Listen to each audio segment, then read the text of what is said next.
بسم اللہ الرحمن الرحیم ایاک نعبد و ایاک نستعین۔ میرے پاکستانیوں، جو ہمارے لیے سب سے تشویشناک چیز ہم سب کے لیے ہے وہ کیا ہے؟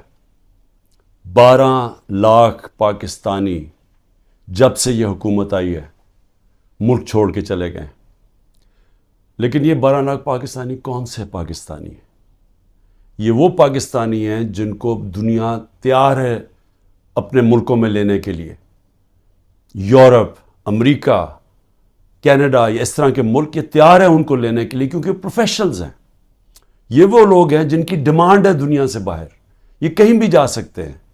اور یہ کیونکہ یہ پروفیشنلز ہیں، ان کی کوئی ڈاکٹرز ہیں، کوئی اب لسٹ ہے پوری، کوئی انجینئرز ہیں، یعنی وہ لوگ جو ایک معاشرے کو آگے بڑھاتے ہیں، جو ایک معاشرے کی ترقی کے اندر پورا حصہ لیتے ہیں، وہ لوگ ہیں جن کو اس ملک کی بہت ضرورت تھی۔ اب وہ چھوڑ کے چلے گئے۔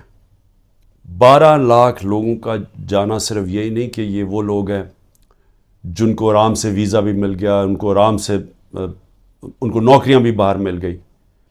یہ وہ لوگ ہیں جو پھر اپنا پیسہ بھی باہر لے کے گئے ہوں گے، کیونکہ خالی ہاتھ تو نہیں جانا تھا، تو انہوں نے پھر یہاں سے روپیوں کو ڈالرز میں کنورٹ کیا اور پھر ڈالرز باہر لے کے گئے۔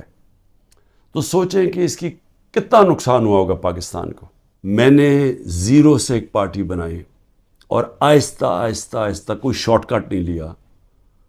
حالانکہ مجھے جنرل مشرف نے آفر بھی بڑی آفر کی تھی جب میں اپنی ایک ہی سیٹ جیتا تھا کہ ان کے ساتھ مل جاؤ۔ کوئی شارٹ کٹ نہیں لیا، بڑا لمبا راستہ لیتے لیتے پارٹی بنائی، اور وہ پارٹی بنتی بنتی پاکستان کی سب سے بڑی پارٹی بن گئی۔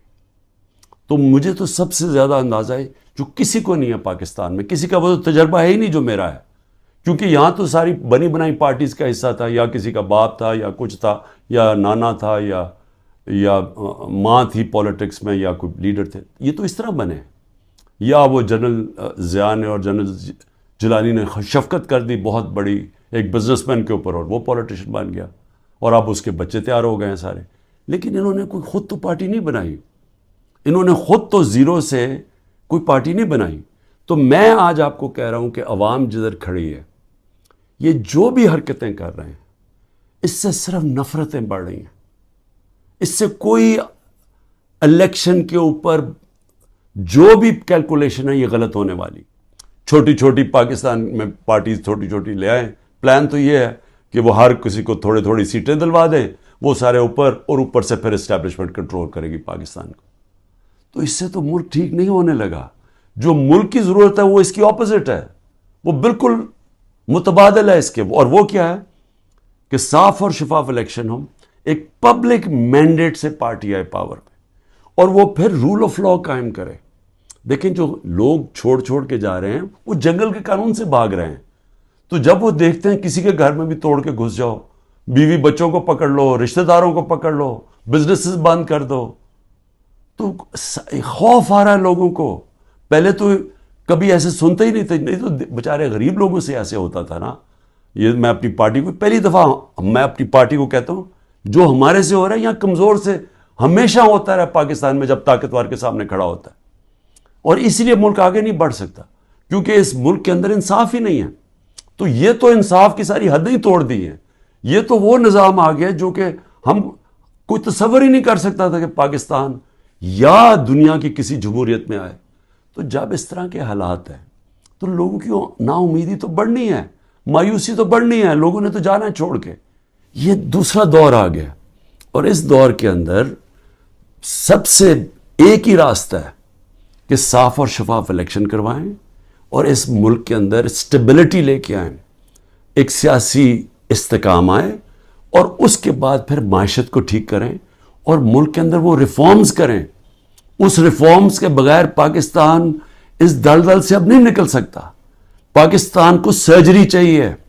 اس ملک کو اب ہم وہاں پہنچ گئے ہیں کہ اگر ہم نے اپنے سارا گورننس سسٹم نہ چینج کیا، ہم نے سارا انصاف کا نظام نہ ٹھیک کیا، ہم نے جو ہمارے گورنمنٹ کارپوریشنز ہیں جس طرح وہ اس وقت بوجھ بنے ہوئے ہیں، ہم نے جب تک نچلی سطح کے لوگوں کے اوپر آپ ان کی مدد کرنے کے لیے پروگرامز نہ بنائیں تاکہ ان کو ہم سہارا دیں، کیونکہ اب جو مہنگائی آ گئی ہے لوگ کیسے گزارا کر سکتے ہیں؟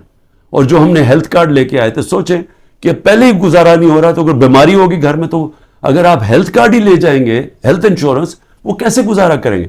تو کیسے ہم نے نچلی سطح کے لوگوں کو اب پروٹیکٹ کرنا ہے،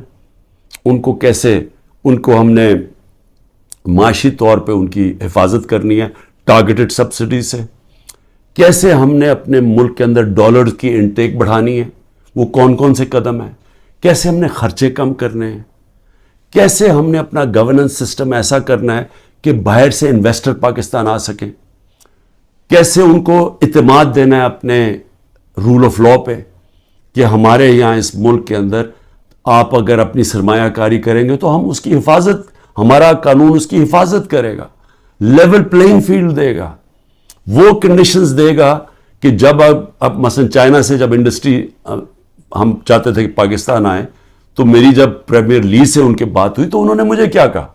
انہوں نے کہا دیکھیں مسئلہ یہ ہے کہ پاکستان میں ہمارے سارے انڈسٹریز کہتے ہیں کہ ٹائم بہت لگتا ہے، یہاں کام ہی نہیں ہوتا، آپ کی بڑا سلو ہے آپ کا سسٹم، جبکہ وہ ویتنام جاتے ہیں، اور وہ بنگلہ دیش کی بھی بات کر رہا تھا کہ وہاں بڑی جلدی ان کا کام ہو جاتا ہے انویسٹر کے لیے، تو ایک انویسٹر کے پاس ٹائم نہیں ہوتا، تو یہ ہمیں ساری اصلاحات کرنی پڑے گی، اور اس کے لیے سب سے بڑی ضرورت ہے کہ صاف اور شفاف الیکشن سے ایک مضبوط، ایک سٹیبل حکومت آئے۔ سٹیبلٹی اب صرف ایک طرح ہی آئے گی، صاف اور شفاف الیکشن، اور یہ پولیٹیکل انجینئرنگ کو مسترد کیا جائے۔ پاکستان زندہ باد۔